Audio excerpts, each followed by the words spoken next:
tienen un potencial antigénico diferente. De todas ellas, las proteínas son las que son más inmunogénicas, o sea, son las que son capaces de activar con mayor fuerza el sistema inmune, ¿ok? Luego los ácidos nucleicos, luego los lípidos y por último los carbohidratos. ¿Okay? Entonces, eso es importante porque eso nos va a hablar de la potencia de la respuesta inmune. Tiene un nombre el lugar donde este antígeno va a ser conectado con qué. ¿Qué se va a unir con ese antígeno en una respuesta inmune? Puede ser un receptor y en una reacción de lo que vamos a hablar ahorita, antígeno-anticuerpo. ¿Qué se va a unir a estas zonas? El anticuerpo. Entonces, los sitios antigénicos donde van a ser conectados, donde se va a conectar el anticuerpo, se llama epítopes, ¿sí? Epitopos o epítopes. Epítopes o epitopes. Y un mismo antígeno, imagínense una bacteria, puede tener varios epítopes, varios lugares diferentes donde puede ser reconocido por anticuerpos diferentes. ¿Sí? Eso tiene que tener esa definición bien clara. ¿Qué es un epítope? ¿Por qué? Porque vamos a identificar en diferencia al parátopo, que es el sitio de unión en el anticuerpo al antígeno. El antígeno es epítope y en el anticuerpo el sitio de unión al antígeno se llama parátopo. ¿Ok? Movimos hoy, les pongo esta imagen. Vimos la estructura básica de una inmunoglobulina, dos cadenas pesadas, dos cadenas livianas, una zona FC. ¿Por qué se llama FC? ¿Recuerdan? Muy bien, la zona de fijación de complementos. ¿Y por qué se llama FAB? Esta zona de lo que tenemos que se une el antígeno. Antibody binding. ¿Okay? Esta se une al antígeno. Muy bien. ¿Cuántos tipos de inmunoglobulinas hay? 5. Y de ellas van a variar sus características dependiendo de la estructura de la cadena pesada. Eso lo vimos. Muy bien. En pruebas de antígeno-anticuerpo realmente se trabaja básicamente con las IgM e IgG. Básicamente vamos a trabajar con IgM e IgG. Y vamos a identificar que esa especificidad y esa antes del anticuerpo es lo que va a permitir tener una buena respuesta de antígeno-anticuerpo en el laboratorio. Entonces, fíjate, esas son pruebas in vitro, donde vamos a buscar la forma de recrear la mejor condición para que podamos detectar tanto antígenos en el paciente o anticuerpos en el paciente. Si vemos el antígeno, ¿qué nos estaría diciendo eso? Si vemos en las muestras del paciente antígenos, por ejemplo, para salmonela, por decirlo, o neumococo, streptococo pneumoniae, como el lava que acaban de ser. Si logramos detectar antígenos de esa bacteria en el paciente, ¿qué indica eso?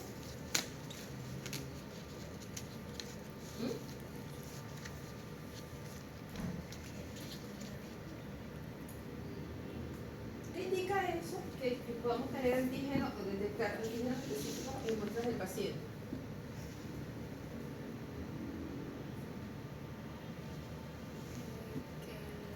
Hay un proceso de infección que esa bacteria está dentro del paciente y está dejando esos antígenos y pueden ser detectados en las pruebas. ¿Okay? Y si en vez de detectar antígenos detectamos anticuerpos contra esos antígenos que ya lo conocemos en el laboratorio y lo que tenemos en el paciente son anticuerpos, ¿qué nos indica eso?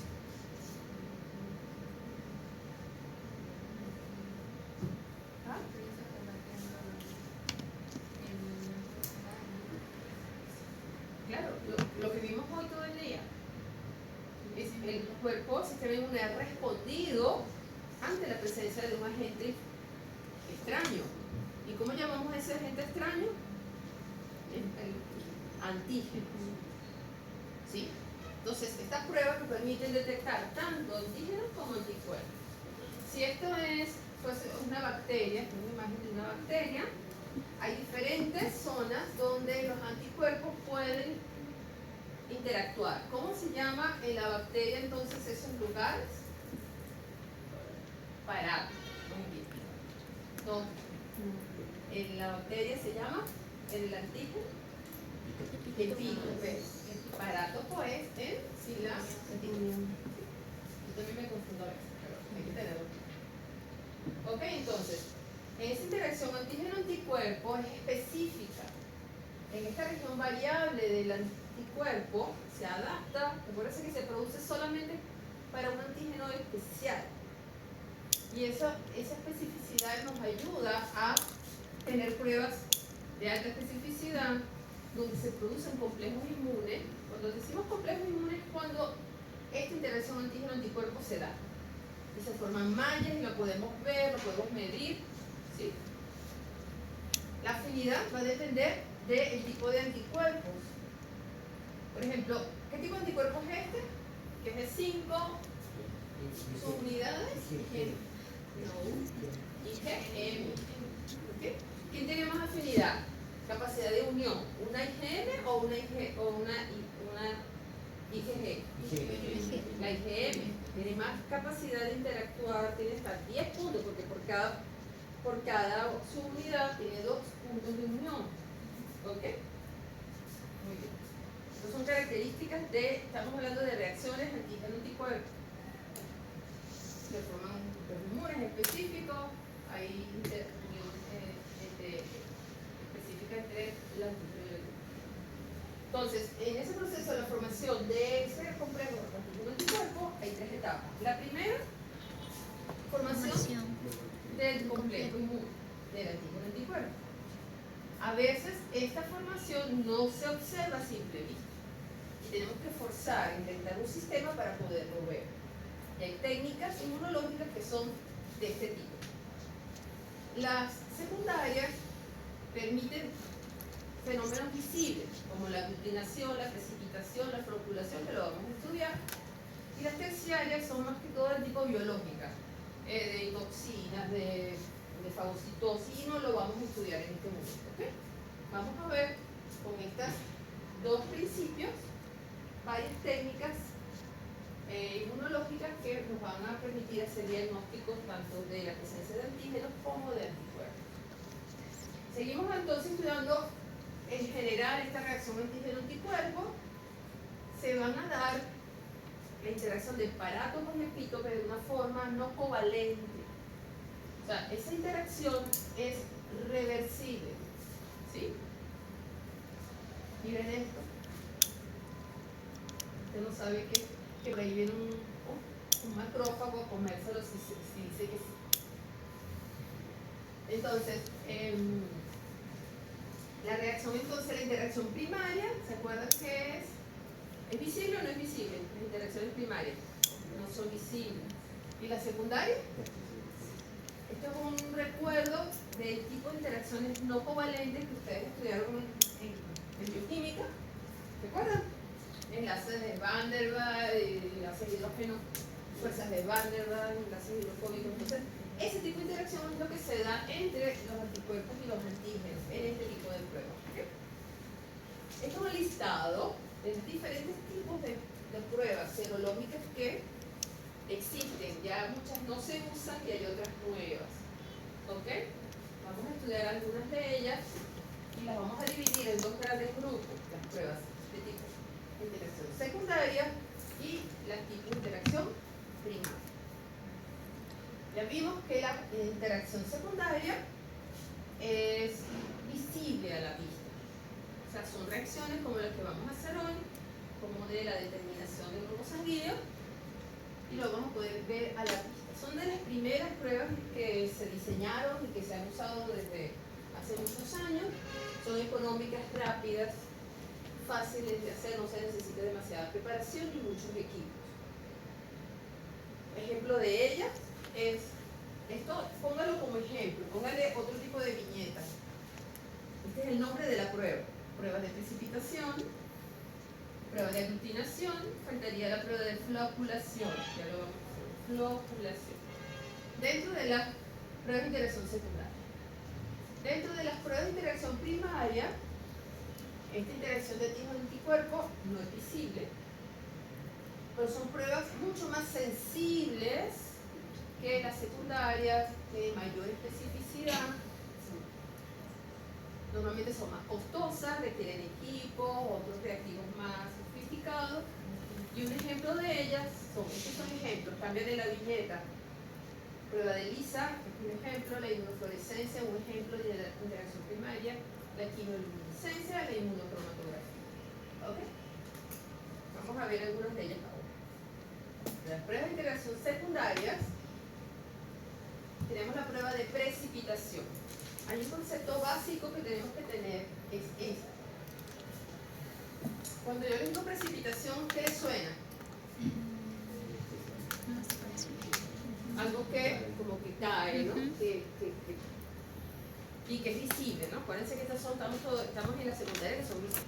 Entonces, para que algo caiga en este tipo de pruebas debe haber una equivalencia, o sea, la relación entre la interacción, unión, antígeno-anticuerpo debe ser de tal forma y de tal equilibrio que se forme una malla, una red, que es lo que nosotros vamos a poder.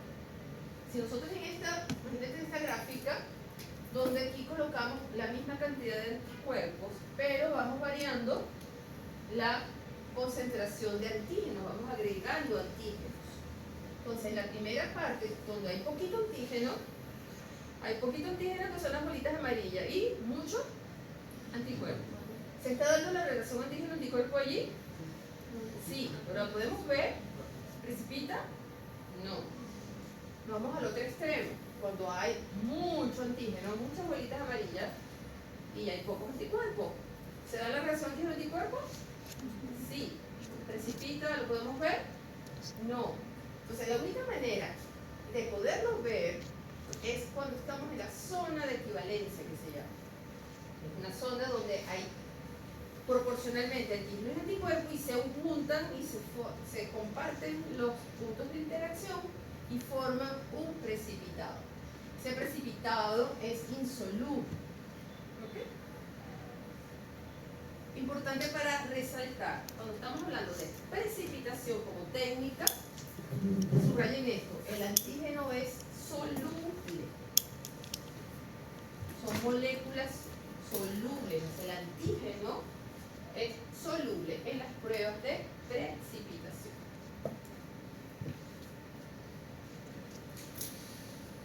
Las pruebas de precipitación, estas sería, por ejemplo, en tubos, pero vamos a ver, donde en el fenómeno de prozona hay más anticuerpos que antígenos, en la de postzona, al revés, mucho antígeno, poco anticuerpo, y los anillos de precipitación se van a formar en la zona de equivalencia.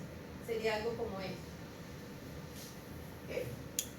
Aquí hay más anticuerpos, aquí hay más antígenos, y justo donde se arma la malla firme es donde se va a precipitar y lo vamos a poder ver con la simple vista. Estas técnicas se pueden hacer en tubos o también en gel, en un medio, en un sistema que se llama difusión en gel. ¿Cómo es esto? Algo más o menos común. Imagínense una placa de Petri y un agar parecido que usamos para el cultivo. ¿Sí? ¿Se acuerdan? Como imagínense un agar nutritivo que nosotros le podemos hacer pozos, o sea, podemos hacer huequitos. Imagínense una placa con ese agar y hacemos dos pozos. Abrimos un hueco y así con unas pipetas le agregamos en un lado el antígeno y en el otro lado el anticuerpo y el otro lado el antígeno. Y por difusión, eso se va a ir difundiendo así alrededor, ¿verdad? De forma radial. ¿Y qué pasa cuando se encuentran y se juntan en esta zona de equivalencia?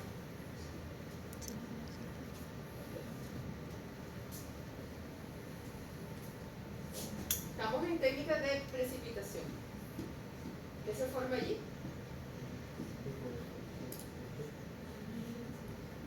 Un precipitado. Se va a formar una banda de precipitación.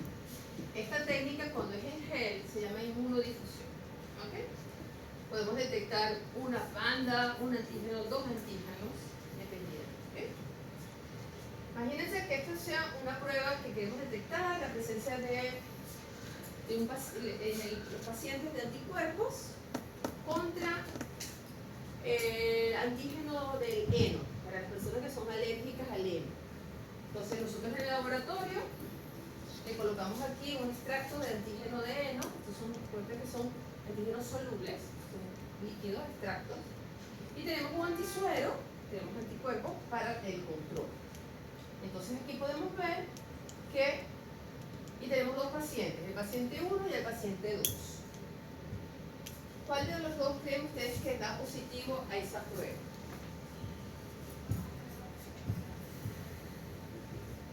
¿Cuál es la respuesta? O sea, ¿cómo observaríamos una prueba positiva allí? Que se forme la banda. Que se forme la banda. Primero, siempre en estas pruebas tenemos que mirar el control. ¿La prueba funcionó? ¿En esa? Sí, ¿verdad? ¿Se presentaron cuántas bandas? Incluso 2 bandas en el control, o sea que la prueba, podemos confiar en la prueba. Entonces, ¿cuál de los dos pacientes, cuál está negativo y cuál está positivo? El paciente 2 estaría positivo, muy bien. El paciente 1, negativo. No, ¿qué es lo que el paciente no tiene en su cuerpo? El antígeno. El antígeno. El anticuerpo. ¿Qué puso el laboratorio? El laboratorio puso el antígeno. Entonces, ¿cuál es la incógnita? El anticuerpo en el paciente. Estamos usando suero. ¿Sí? Pero me interesa que tengan esos conceptos claros, ¿no? Esto puede variar. Nosotros le podemos poner aquí el anticuerpo y buscar el antígeno en el paciente. ¿Sí? Pero tenemos que estar claros de que esta es una prueba similar. En inmunodifusión ya no se usa, por eso no le voy a hacer mucho énfasis en esto. Donde antes de los ELISAs, por ejemplo, se usaba para cuantificar la cantidad de antígenos solubles que podría haber. Entonces uno sabía cuánta concentración de anticuerpos estaba colocando en el agar y la incógnita eran los antígenos. Es muy complicado, ya no se usa. Esta inmunodifusión doble permite determinar, por ejemplo, en una muestra, si los dos antígenos son iguales, daría un patrón como esta. Si comparten un antígeno pero otro es diferente, daría algo como esto, sería una identidad parcial. Si los antígenos son completamente diferentes, no tienen nada que ver uno con el otro, darían esas mismas bandas de precipitación cruzadas así, como independientes totalmente y no hay identidad. Y hay otras que puede haber patrones complejos donde se comparten ciertos antígenos y otros no. ¿Ok? Esto mucho se usa para la determinación, por ejemplo, de esos anticuerpos y antígenos en los pacientes que no conocemos su origen. ¿Ok? Y eso tampoco se usa mucho. Pero para que ustedes sepan que esas técnicas se podían usar anteriormente. Estamos hablando de técnicas de qué tipo, primarias o secundarias. Secundarias, ¿estamos de acuerdo? ¿Por qué secundarias? Porque las podemos ver a simple vista. Hay otra técnica de inmunodifusión que es aplicada, por ejemplo, para determinar los componentes de proteína en el suero de un paciente. Si ustedes tienen un paciente y quieren saber cuánta albúmina tiene, cuántas globulina, todo esto, ustedes pueden aplicar esta técnica que es en 2 etapas. Una, la separación electroforética. ¿Se acuerdan en biología? La técnica de electroforesis. Más o menos, ya me dijeron que como que la cosa no funcionó. Pero teóricamente, ¿para qué sirve una electroforesis? Para separar por tamaño, forma, posición. Muy bien, para separar básicamente por peso molecular y carga eléctrica proteínas. ¿Ok?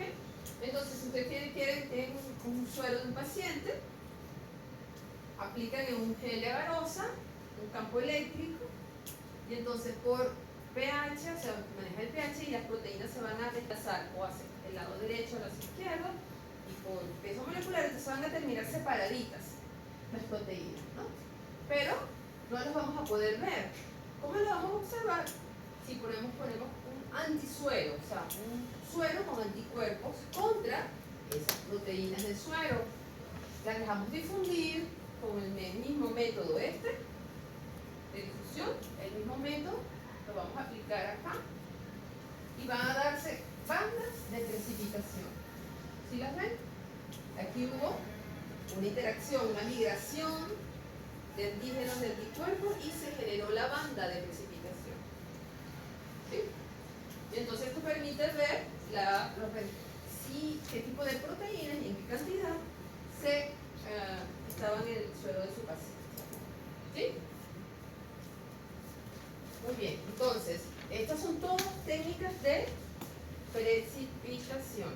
Inmunodifusión, precipitación. ¿Cómo es el antígeno en la técnica de precipitación?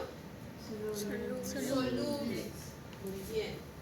Es importante porque en la técnica de aglutinación el antígeno es particulado. ¿Sí? Es sólido, son partículas con las que vamos a trabajar. Son insolubles el antígeno. ¿Okay? Igual se van a formar interacción antígeno-anticuerpo. Igual vamos a trabajar con la zona de equivalencia, porque se van a formar estas mallas que van a permitir a ojos vista, sin ningún equipo, la precipitación.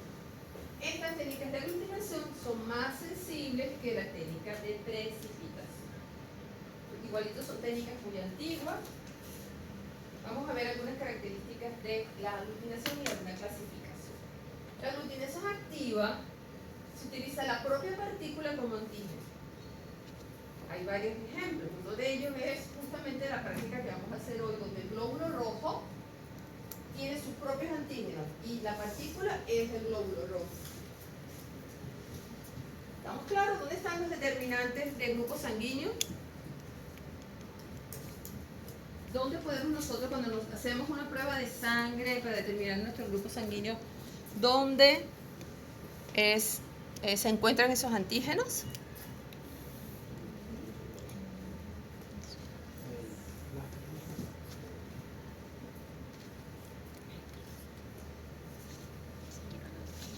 ¿Dónde están los antígenos que permiten la determinación del grupo sanguíneo? ¿Nunca se lo habían planteado? ¿Nunca lo habían estudiado en secundaria? ¿Genética? En el plasma. Bueno, esa es la actividad principal de la práctica bovina es esta. Si tenemos un eritrocito sobre la membrana del eritrocito se va a expresar los grupos sanguíneos que vienen determinados genéticamente. ¿Ok? ¿Quién aquí sabe su grupo sanguíneo? ¿Tú eres? O positivo o RS positivo. ¿Tú también? Bien, grupos diferentes. A ver. ¿No lo sabe? Buenísimo. También va a ser candidata para hacerse su prueba hoy. ¿Quién más? ¿No sabe? Ay, buenísimo. ¿Quién más no sabe? ¿Tampoco? Ay, buenísimo. Entonces, vamos a hacer las pruebas para determinar los grupos sanguíneos de ustedes. Y el tuyo es buenísimo porque nos va a permitir comparar con las O negativas, con las O positivas. ¿Okay?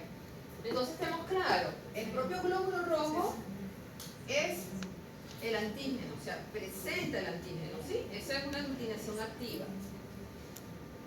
Ejemplo de pruebas que usamos para este diagnóstico, tenemos la determinación del grupo sanguíneo. Podemos tener glóbulos rojos que le pegamos el antígeno que queremos probar. Esas son las pruebas del Coombs. Tenemos bacterias muertas que expresan sus antígenos y las podemos utilizar justamente a ellas en la técnica de aglutinación. Igual podemos hacer comparaciones. pero estamos usando el propio microorganismo, ¿no? O la propia célula como antígeno. Esa es la aglutinación activa. En la pasiva, la diferencia es que vamos a utilizar una partícula aglutinante inerte. ¿Cómo es eso de inerte? Lo que normalmente se utiliza son bolitas de látex. ¿Sabes qué son látex? Como un plástico. También oro coloidal, hay otros tipos de sustratos que se pueden usar, a los que se le puede pegar fácilmente el antígeno. Se le pega el antígeno, y si yo tengo el antígeno que estoy buscando en el paciente, ¿sí? Todos estamos claros, anticuerpos. Entonces, también aquí se aplica la zona de equivalencia, donde hay una cantidad de anticuerpos y antígenos equivalentes, se va a aglutinar, se va a formar una malla. Y nosotros lo que vamos a ver son grumos. Grumitos, grumitos, grumitos, y eso es una prueba positiva. Nos está hablando de que se logró hacer esta interacción antígeno-anticuerpo y se formaron grumos. ¿Sí? Si se mantiene homogéneo, ahí no hubo reacción. ¿Sí? Siempre debemos colocar un control positivo y un control negativo para ver si los reactivos están funcionando, para compararlo con la prueba muestra de nuestro paciente. ¿Okay? Hay varias pruebas que se utilizan para diagnóstico en la búsqueda de cuerpos humanos, y una de las que vamos a usar, y hay una pregunta al final, es la prueba de Asper. Todavía no hemos estudiado mucho el Streptococcus pyogenes, pero él produce una enzima llamada streptolicina O, que es muy dañina, y la podemos detectar buscando anticuerpos en el paciente. ¿Ok? Es una forma indirecta con una aglutinación pasiva. ¿Sí? ¿Estamos bien? ¿Cómo estamos de tiempo? Hay diferentes denominaciones dependiendo de la combinación que hagamos. La aglutinación pasiva directa es cuando usamos pasiva. ¿Por qué? ¿Por qué es pasiva? ¿Por qué es pasiva? Ajá, cuento como inerte. Porque la partícula aglutinante es inerte. Ajá. ¿Ok? Esa es la que es pasiva. Y es directa porque nosotros les vamos a colocar en las bolitas de látex el antígeno que nosotros conocemos. ¿Y qué estamos buscando en el paciente? Anticuerpos. Igualito, zona de equivalencia, si está positivo, aglutina, se forman grumitos y lo vamos a ver positivo, en comparación con el negativo, que se va a mantener homogéneo. Tenemos una aglutinación pasiva pero reversa, donde podemos utilizar anticuerpos monoclonales, que son como los que vamos a utilizar para la prueba de determinación de grupos sanguíneos. Son anticuerpos monoclonales, son anticuerpos fabricados casi en el laboratorio, que son específicos, súper específicos, y esos anticuerpos se los vamos a pegar por la fracción FC, exponiendo la fracción AB. ¿Y qué vamos a buscar en el paciente? Si le estamos poniendo a nosotros los anticuerpos antígenos. Muy bien. ¿Okay? Esto sería una aglutinación pasiva reversa. La floculación también entra dentro de las técnicas secundarias. ¿Ok? Es una prueba de precipitación, pero las partículas son, es como un conglomerado de moléculas, o sea, realmente no son partículas. Esa técnica básicamente se utiliza para el diagnóstico de sífilis. Nunca se ha hecho una prueba de BDRL. Todas las pruebas preoperatorias utilizan técnicas de prueba de BDRL, a ver si tienes sífilis o no. Ahí no estaríamos buscando son anticuerpos, ¿no? Entonces, vamos a tener una clase solamente de sífilis y vamos a entender la técnica, pero en este momento lo que queremos decir es que la floculación es una técnica de aglutinación muy fina que debemos usar el microscopio para ver la prueba de BDRL, que es una mezcla, o sea, no es una partícula, es una mezcla de líquidos. de fosfolípidos, de cardiolipina, de colesterol, que da una reacción cruzada con antígenos típicos de Treponema pallidum, que es la bacteria que produce la sífilis. Yo sé que esa bacteria no se cultiva en animales ni en cultivos naturales, entonces no se puede producir antígenos, y se ha conseguido algo que simula. Entonces, el BDRL se tiene que ver con microscopio, y para mejorarlo le agregaron un compuesto de carbón, pelotitas de carbón, y eso sí ha permitido con la prueba PRP poderla ver una aglutinación al 1%. Ninguna de estas pruebas es definitiva, hay que confirmarla. Eso lo vamos a estudiar más. El sífilis, pero ahorita la idea es que sepan que la floculación también pertenece a las técnicas secundarias, porque las podemos ver al ojo. ¿Estamos claros? La aglutinación con antígenos febriles, básicamente una colección de bacterias muertas que normalmente pueden producir fiebre o síndromes de febriles prolongados. Cuando tenemos un paciente que tiene 3 semanas, 4 semanas con fiebre y no se le consigue la causa, los antígenos febriles medio ayudan a poder determinar si es una tifoidea, si es una brucelosis, si es una rickettsiosis, ¿sí? Y la prueba es así, aglutinación también. Y aquí la propia partícula, la propia bacteria es el antígeno, que sería una aglutinación que es pasiva a coactiva, la que es el propio microorganismo activo. ¿Ok? Bueno, aquí hay un tema que es importante, lo traen a colación, porque en este tipo de, cuando se hacen los antígenos febriles, también tú puedes titular el suero. ¿Qué quiere decir eso? Titular el suero, solo vamos a ver también en dengue, en muchos diagnósticos, que es que tú haces diluciones del suero. Miren acá, por favor. Vamos a poner cuál es el concepto de titulación. Es algo que se usa en todas las pruebas serológicas, en casi todas. ¿Se acuerdan del tema de la zona de equivalencia? ¿Qué pasa si tenemos un suero con tanto anticuerpo, pero tanto, que más bien se pasa y nos da negativo porque es que tiene demasiado anticuerpos? Puede pasar, a mí me ha pasado con pacientes. Entonces, ¿qué es lo que se hace? Se titula, se diluye el suero a diferentes diluciones. Por ejemplo, tienes aquí el suero puro, uno puro. Si lo diluyes a la mitad, lo diluyes 50%, es 1 en 2, ¿verdad? Si haces una dilución seriada de 2 en 2, lo vuelves a diluir, te quedaría 1 en 4. Otra dilución sería 1 en 8. De aquí vuelves a diluirlo a la mitad, al doble, perdón, 1 en 16. Vuelves a diluirlo, 1 en 32. ¿Sí? Entonces, si tú haces la prueba, en cada dilución puedes encontrarte un caso en que te da positivo, y llega un punto en el que ya el título, la dilución ya da negativo.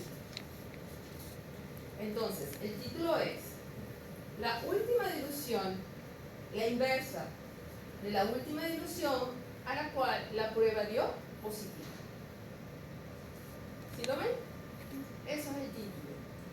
¿Qué quiere decir? Que a un 16 todavía esté positivo, que está muy concentrado, tiene muchos anticuerpos que todavía diluyéndolo 16 veces da positivo. ¿Lo ven? ¿Captan la idea? ¿Qué pasa si pasa esto? Negativo puro, negativo al doble, positivo y negativo. Un fenómeno de cruzona, exceso de anticuerpos, porque es tanto que no puedo ver la prueba, tengo que diluirlo hasta que consigo una dilución del suero a la cual yo puedo detectar la prueba, y puedo hacer la prueba. ¿Sí lo ves? Esto es algo que se utiliza mucho en todas las pruebas de serología. Vamos a hablar de la PCR, pero que no es la reacción en cadena de la polimerasa, sino la proteína C reactiva. Es una proteína que se produce cuando hay procesos inflamatorios agudos. Por ejemplo, un paciente con un infarto al miocardio, esa proteína C reactiva se eleva muchísimo y es uno de los marcadores de infarto, por ejemplo. Y la prueba se hace rapidito en el laboratorio con una prueba de aglutinación. ¿Sí? ¿Alguna pregunta de esta parte, muchachos? ¿Les queda claro? Sí. Bueno, tienen bastante que revisar porque todas esas son preguntitas que pueden salir en el examen de ella. ¿Estamos? ¿Quedan qué? 3 semanas. ¿Sí? 6, 7. 2 semanas más de clase para antes del examen. Bueno, vamos a revisar entonces ahora las interacciones primarias. ¿Cuál era la diferencia entre las interacciones primarias y las secundarias? Que son visibles. Las primarias no son visibles, necesitamos un sistema para que lo podamos observar, la reacción entre nuestro cuerpo. Muy bien. Vamos a ver, ¿recuerdan? La técnica de inmunocromatografía. Dijimos que la íbamos a estudiar ahora. La de la prueba rápida. ¿Sí? Aquí hicimos una prueba rápida esta mañana con el otro grupo, VIH, con estos cassettes. Esto viene fabricado, donde estos son unas cajitas de plástico que adentro tienen como un... ¿Pueden pasarlo para que lo vean? No toca la sangre, pero pueden ver, agarrar el cassette. Tiene una almohadilla. Esto también se llama cromatografía lateral, de flujo lateral.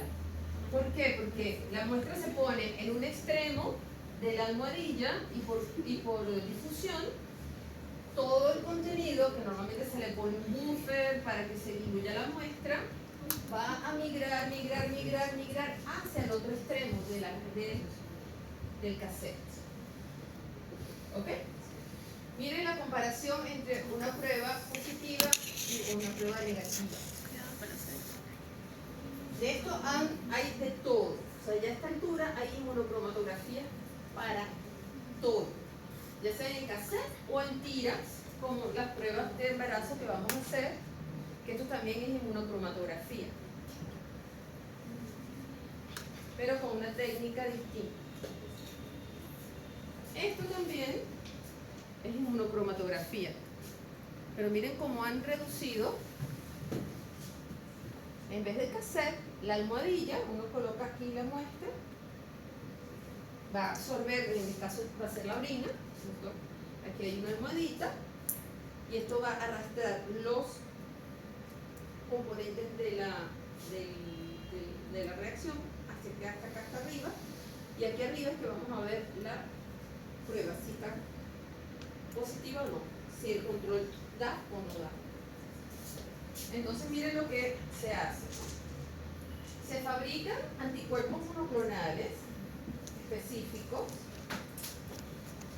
y se les pegan unas bolitas de oro coloidal, coloidales chiquititos y mínimos, ¿no? Y en este caso nosotros lo que queremos detectar en la muestra del paciente antígenos. Tenemos estas muestras de anticuerpos con oro coloidal. Si es específica la interacción antígeno-anticuerpo, porque el paciente tenía el antígeno, junta y empieza a caminar. En una zona de esa almohadilla ponen una trampa, trampas de anticuerpos contra el antígeno específico. Y entonces, como ya estaba unido a una bolita que tenía un color, yo voy a poder ver la rayita. ¿Ok? Pero esta es la prueba como tal, el test. Se sigue migrando, siempre al final van a colocar unos anticuerpos que van a atrapar el resto de los que quedaron vacíos. Siempre, y como ponen un exceso, esta es la forma de controlar, este es el control positivo, para saber si la prueba funcionó o no funcionó. ¿Ok? Si no hay antígeno, no hay nada a qué pegarse, los anticuerpos siguen migrando, son atrapados al final para el control positivo. La prueba es válida, pero pero no hay estaría negativo para el paciente. ¿Se acuerdan esta que lo vimos en la prueba, en la clase número 2? Que lo pasamos rapidito, que dijimos que íbamos a tener una clase especial de inmunocromatografía y pruebas inmunológicas. Existen diferentes tipos de pruebas para detectar anticuerpos antígenos. En este caso, esta que está acá es un ejemplo, una prueba que puede determinar la presencia de anticuerpos de tipo IgM y de IgG. ¿Se acuerdan las pruebas de COVID? Para determinar la presencia de IgM y IgG, para saber si estaba agudo o convaleciente de la prueba. Se hacía algo así. ¿Okay? Entonces, tenían antígenos del SARS-CoV-2 y estaban buscando en el paciente anticuerpos. ¿Okay? Entonces, esta sería la primera fase donde se pone la muestra, empieza a migrar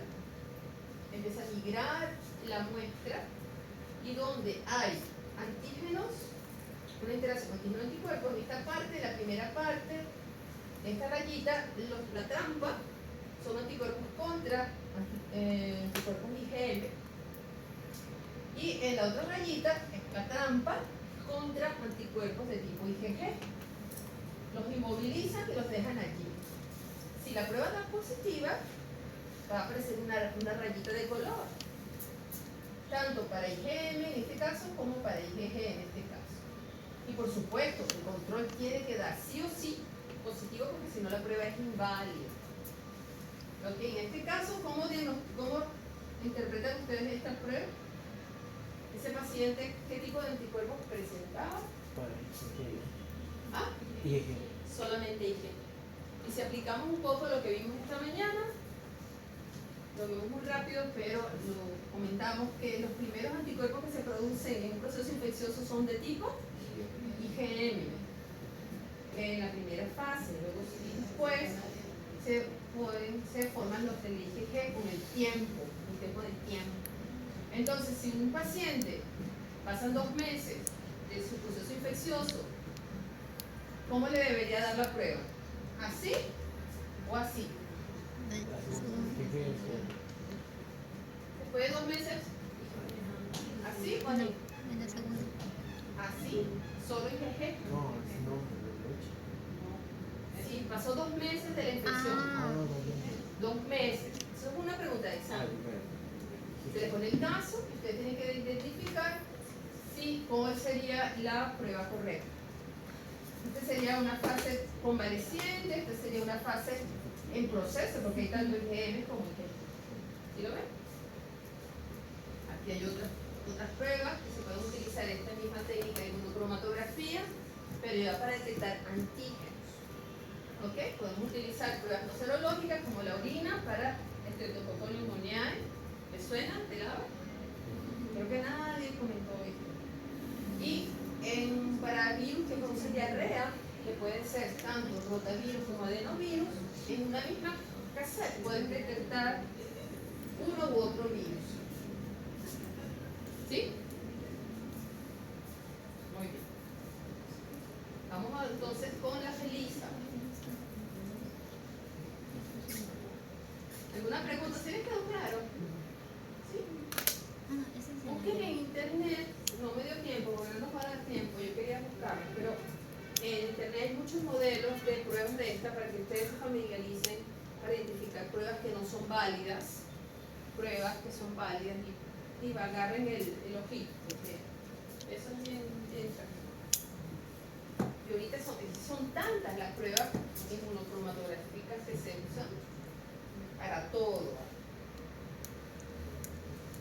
A ver, entonces, ¿recuerdan esto de la ELISA? ¿Qué recuerdan que saben de la ELISA? ¿Estamos en pruebas secundarias o primarias? Primaria. No. ¿Tiene sentido que sea primaria? Estamos usando, ¿qué es lo que se utiliza para para poner en evidencia la interacción antígeno-anticuerpo. ¿Se acuerdan? ¿Se acuerdan qué era? Se usaban anticuerpos al que se le unía una enzima. Y cuando esta enzima se le juntaba su sustrato, generaba un color. ¿Ok? Como este. Y entonces, así lo podemos ver. Y la intensidad del color es cuantitativo. Podemos medir qué cantidad de anticuerpos hay midiendo la intensidad del color. ¿Ok? Estos son algunas de las enzimas que se pueden utilizar. Entonces las tienen que aprender, solo para que sepan que existen diferentes. Y hay ELISA tanto para la detección de antígenos como para detectar, por ejemplo, antígenos de superficie del virus de la hepatitis B, que entonces nosotros, si lo que estamos buscando es esto, lo que tenemos que tener en la mano son anticuerpos y buscar el paciente el antígeno. ¿Okay? Entonces, en plaquitas de estas plásticas ya todo esto está simplificado. Antes había que preparar los reactivos en el laboratorio, eso era un trabajo. Estoy hablando de los años 80, cuando ELISA empezó a desarrollarse. Y ahorita es comercial, es una receta de cocina, y eso es lo que va a pasar con el PCR, la biología molecular. Por eso yo digo que van a ser los médicos de la biología molecular. Toda esta biología, esto se quedará el recuerdo como cuando Pasteur. Ustedes dirán, ay, me acuerdo de microbiología, que sembramos unas plaquitas y veíamos las bacterias y había que hacerle pruebas bioquímicas. Eso quedará en el escritorio. ¿Okay? Es un tema de tiempo y de costos. ¿Okay? Hay diferentes formas de detectar también entonces anticuerpos, de forma no competitiva, competitiva de captura. No sé si más bien ustedes recuerdan. Repase por favor la clase número 2 también, donde están estas pruebas. Hay una explicación también de la ELISA. Creo que hay la semana que viene el seminario justamente de ICAS, creo que es de ELISA y de Western Blot, ¿no? Seminario. Ahí vamos a hacer entonces bien específico lo que le toca a la ELISA, explicarlo muy bien. Vamos a ver rápidamente, en este caso, si queremos buscar en el paciente anticuerpos, ¿qué es lo que tenemos que tener nosotros en el laboratorio? El antígeno. Muy bien, entonces serían estas bolitas rojas que nosotros colocamos el antígeno en la placa y buscamos, le ponemos la muestra del paciente. Si hubiese anticuerpos específicos contra ese antígeno, se va a generar una interacción estable. Lo lavamos y todo y eso se mantiene. Como no lo podemos ver, le tenemos que agregar otro anticuerpo que tiene la enzima. ¿Ok? Y este anticuerpo es contra el anticuerpo. ¿Ok?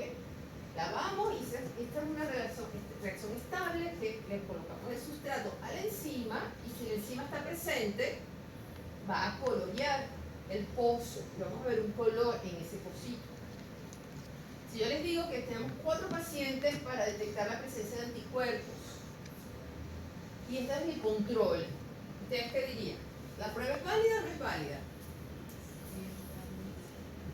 Este es el control. ¿Es válida? Sí, muy bien. Entonces podemos confiar en lo que estamos viendo. ¿Cuál de estas muestras, si esta es la 1, la 2, la 3 y la 4, está negativa? ¿Ah? ¿Están de acuerdo que sea la 4? ¿Por qué? Porque no generó color.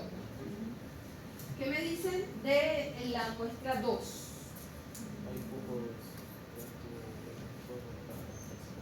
Eso va a depender de lo que se llama el cutoff, el borderline. O sea, si a la prueba te tiene que decir, diluye, esto es dilución seriada, como hemos dicho aquí, ¿ves? Esto es una dilución seriada, es la misma muestra del paciente diluida. Aquí está concentrada y se va diluyendo de 2 en 2 en 2 en 2. ¿Ok? ¿Cuál de los dos pacientes tiene mayor cantidad de anticuerpos? ¿El 1, el 2 o el 3? El 3. Diríamos que el título es mayor, ¿verdad? Porque aquí siete, vamos a poner 1, 2, 4, 8, 16, 32. ¿Sería el título? 32. ¿A cuánto le daría usted el título del primero? con más seguridad. 8. Yo le daría este. 2, 1, 2, 4, 8. Eso es eso. Por eso es importante de manejar. Aquí va a depender. Porque si te dice la prueba es válida a partir de una dilución de 1 en 2, yo no me atrevería. Usted tiene toda una técnica ya después del análisis de los resultados. ¿No es? Muy bien. Para detectar, hay un ELISA competitivo. Yo espero que los del seminario nos lo expliquen muy bien. Aquí se va a competir entre el anticuerpo propio salvaje del paciente con el artificial del laboratorio que tiene la enzima pegada. Entonces va a haber una competencia contra el antígeno. Y entonces, cuando hay presencia del anticuerpo propio del paciente que no tiene el color, no tiene la enzima, la prueba va a dar un color claro. Y cuando solamente hay anticuerpos que tiene la enzima que está dentro de la prueba y no hay del paciente, el color es súper intenso. Entonces al revés, hay un proceso de competencia por el antígeno y es una prueba súper específica. Esa es la competición. Esta de captura es como un sándwich, es como un anticuerpo conocido. Este es mi anticuerpo de mi paciente que estoy buscando. Y si lo detecto, entonces voy a poderlo observar por un sustrato cromogéneo. Okay. La inmunofluorescencia es una técnica similar al ELISA, pero en vez de utilizar una enzima de color, uso un fluorocromo. Un fluorocromo. Y me va a detectar igual, de una forma súper específica y súper específica, esa interacción antígeno-anticuerpo. Podemos detectar tanto antígenos, que sería inmunofluorescencia directa, como anticuerpos, que sería la inmunofluorescencia indirecta. Directa detectamos antígenos y necesitamos un microscopio de inmunofluorescencia para que podamos ver algo como esto. Saben que existen diferentes tipos de microscopios, ya lo hemos visto en biología. Entonces, inmunofluorescencia directa utilizan fluorocromos para detectar antígenos, mientras que la indirecta va a detectar, ¿qué cosa? Anticuerpos en el paciente. La bioluminiscencia es una técnica muy nueva, súper sensible, que produce reacciones químicas, pero generan luz, con unos quimios, unos marcadores luminiscentes y un equipo que lee esa luz. Y bueno, es súper sensible, el mecanismo es similar, solo que inventaron ponerle unas bolitas de metal a los anticuerpos, ponen aquí un imán, se pega todo, puedes lavar, no se pierde, y al final lo que vas a leer es la luminosidad en la reacción. Esa es la quimioluminiscencia. También una prueba primaria. Necesitamos esos reactivos de luz para poder observar y medir. ¿Okay? Bueno, rapidísimo, la primera pregunta. Una característica de la unión antígeno-anticuerpo. ¿Cuál es la correcta?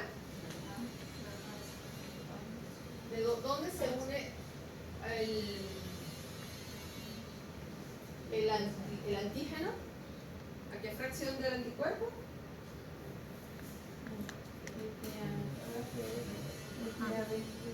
A la parte AB. Entonces, ¿cuál es la correcta? La B. ¿Sí? Tenemos el nombre de las zonas de interacción antígeno-anticuerpo, parátomo y tiepino. La prueba ASCO le hice énfasis. ¿Qué tipo de prueba era? Una aglutinación pasiva. ¿Recuerdan? Era un látex que le pegaban la proteína esta. Y el BDRL, que también se las expliqué, es una prueba de qué tipo? Loculación. Bueno, ese fenómeno de prozona a nivel clínico, si yo te reporto este resultado como